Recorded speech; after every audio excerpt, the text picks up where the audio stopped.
I'm Greg Shapiro, and let's queer up the worldview.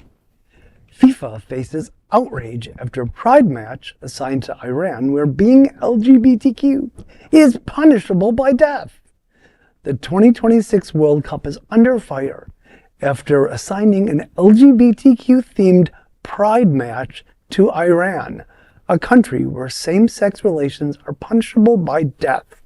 Seattle was named a host city more than 3 years ago, and the June 26th match scheduled there has now been designated a pride event. Following the tournament draw, it was confirmed that Egypt and Iran, both with deeply troubling queer records, will take the field. The local FIFA organizing committee told Fox 13 Seattle the match is a, quote, rare opportunity to make a lasting impact, one that educates the world, inspires our LGBTQ plus community, and uplifts those businesses and cultural organizations, end quote.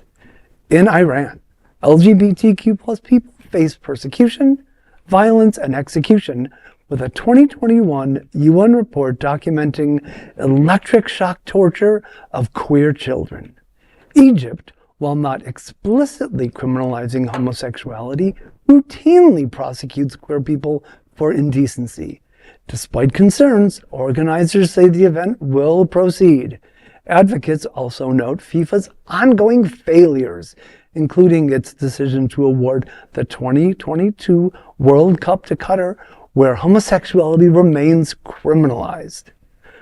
Well, anyone who knows me knows that I loathe the sports ball. So as far as I'm concerned, FIFA and its fake-ass Peace Prize is a 4-letter acronym for fucking ignorant football addicts. Oh, I thought you were going to say asshole. I got the fucking in. Wow, I'm just gobsmacked. Yeah, like, are we right? are we in the upside down? Right. Because I mean, I get the spin they're trying to do, but I do think it's just that spin. We're educating. We're putting in their faces so they see we're really people. No. What you're doing is rewarding the economies of horrible people who are horrible to queer folk. And I believe Iran, in addition to the electric shock, in addition to the incarceration, in addition to the execution, I believe that's also another punishment for gay men can be forced gender reassignment surgery. That it's not because you identify, it's actually a punishment, and then you can live as a woman. And then, though, so now you can live as a woman, and they'll respect you supposedly, but now you're rejected by your family and all of that, and you have to do sex work to survive. So it is really for gay people. I mean, I don't like to whatever people's culture, but I wouldn't want to be there, and I can't hide. A lot of people can hide. I can't pass, and so I wouldn't want to be there. But yeah, this to reward them with the international exposure and with the zillions of dollars. That's what they see. So they're like, oh yeah, education. Oh yeah, complain. They're cashing the checks. Yeah. I mean, it would be interesting to see if the governments of those countries step in and say, no, you're not going to play there because of those rules and regulations. And I was going to say the same thing. Works for me. I think FIFA in their mind said, hey, we're going to do this. We're going to take happen to take two countries that are so anti this and say, okay, this is a place for us to maybe open up, because there are unfortunately LGBT people in those countries that need help, that need the visibility. So I do see that side of things.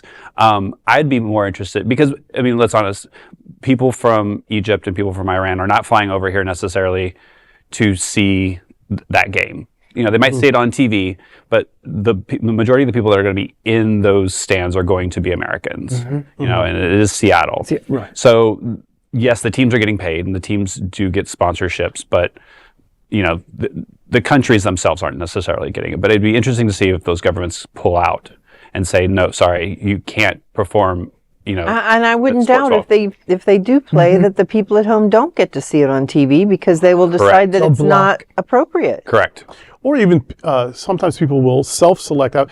I remember during the worst of the AIDS crisis that a lot of people, even when there was medical help to be had, didn't access it because they were afraid that would be outing them as gay. Correct. And there are people who needlessly died because they would rather slowly die of AIDS than be quickly killed by gay bashing or whatever. Correct. And this could be another thing. Like, I wouldn't die. I want to be seen watching this game, you know. Yeah, For good fear. point. I Correct. mean, even in this awesome country, I was told in New York City and in South Florida, which are the only two places that SAGE has our friendly visitor program for older adults to have more social interaction, that we've been asked not to wear name tags when we go and visit people because some of them are not out at their nursing homes, at their, you know, even or to their family. They live with their kids and their kids don't know they're gay. And, you know, some people that are over 70, which, you know, I'm not that far off. And I just can't imagine still being 80 years old and not being out to anybody except this person that comes to visit you. And some people have gone back in the closet. We've done stories about that where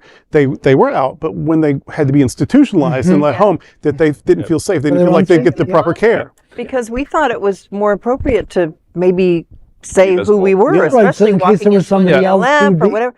And we were like, no, we took a poll and the answer is no, they don't want us to do that. That's Because why people are mean. That's why I think if FIFA, I think the intention probably was good. I think, you know, we're all probably thinking the same. They thought that this was going to be a way to bring light to places that, you know, need, but but it's no. correct. It's going to backfire. If there had been one, you know, but There's other ways of doing it. It's. I just think it was good optics. I don't think it was well thought through. No, Even if there was absolutely some not. good intentions, it wasn't well thought through. Agreed. There is no other queer nonprofit media platform like this in the entire world. Support our LGBTQ stories by sharing them and subscribing to Queer News Tonight.